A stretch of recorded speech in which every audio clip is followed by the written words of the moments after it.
So doing authentication with React is a little bit trickier than what we were doing in terms of just server-side authentication. And so there's a number of moving parts that we have to deal with.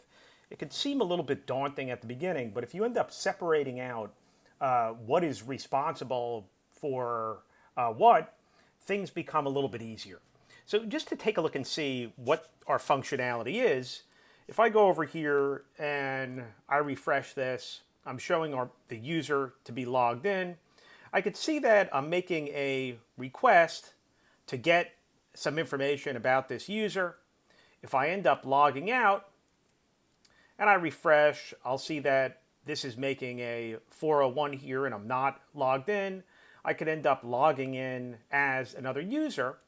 And one thing that's happening is I'm still using cookies to basically determine the session. So it's basically cookie based that's going up to my server and keeping track of who I am. And I could actually see that by going over here to my application.